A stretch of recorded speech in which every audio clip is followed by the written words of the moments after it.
Hey all, this is Matt, and there is a new build of Streets of Rogue out now. This is lucky number 13. So I decided to make a little video here showing you one of the new characters. There's two new characters in this build. One of them is the Slum Dweller as a playable character, which, is not really super exciting. He's sort of like a blank slate kind of character. Has a couple of abilities, like gets to level up more quickly, um, gets to have more selections of traits. Something else also. What was it? What was it?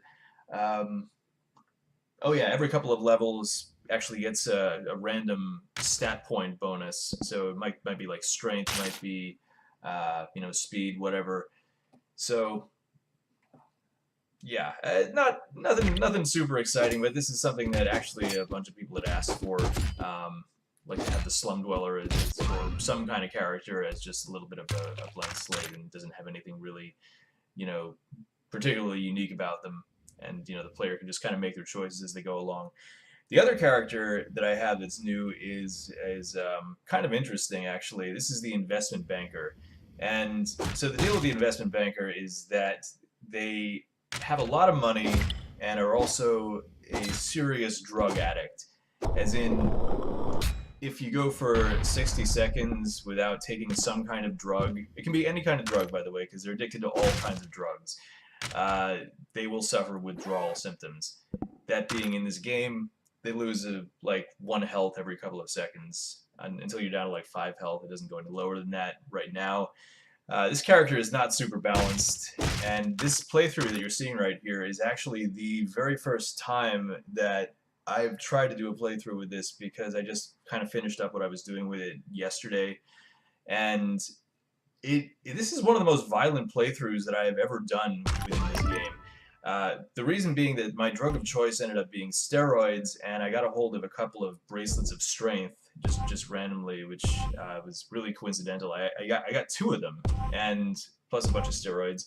Maybe I should have fewer people sell steroids, because yeah, like I mean, there's just so much carnage in this particular run.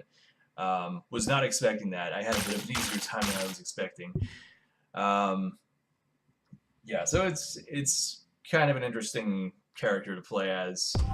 Also, if you do end up running low on money, which might not happen for you, because right now I'm giving you a whole bunch to start off with. Maybe I should lower that amount. I don't know. A lot of balancing to do here. But if you're running low on money and you do need to get drugs for some reason, you can borrow money from people in the game. Either the drug dealer, the shopkeeper, or there's one other. Oh yeah, the bartender.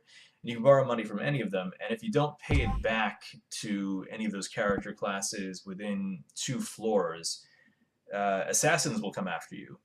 The number of assassins will depend on how much money you've borrowed. Now, in this build, those assassins did not prove to be very deadly, because I just had all this extreme strength, and as you'll see, I just take them all out really quickly. But it can be kind of surprising when you're playing as maybe a character that doesn't have this quite this level of strength, because they can really sneak up on you, and they don't become invisible until they start, or sorry, they don't become visible until they start fighting you. So it's like, oh crap, there's an assassin here for me. Oh, I knew this was coming, but well, now I guess I better deal with it. And they will keep coming for you until you pay back your debt. So, yeah, you might not end up seeing this too much right now, because this character is just kind of easy to play as. But I didn't pay back my debt in this particular playthrough, because I just wanted to show you how that worked. Anyways, in addition to this character, in this build we actually have a lot of new Twitch content. So if you're a Twitch streamer, you can actually, and I mean, this might not apply to a lot of people watching this video, but if you are a Twitch streamer, you can have your viewers vote on certain things, like the disaster that happens every third level, like Riot, or kill a robot or whatever. You could also have them vote on different reward items that the player gets, or different traits that they're going to be able to select at the end of the level. That's just sort of the tip of the iceberg. And if you have any other suggestions for me, send them over, because I feel like I could do a lot with this game and Twitch. It's pretty easy to implement this stuff too, so just let me know your ideas. Speaking of which, I will be at TwitchCon this weekend, actually. So if you're watching this video and you're planning on going to TwitchCon, yeah, just stop by my booth and say hello. And if you mention you saw this video, maybe you'll get a prize. No, you won't.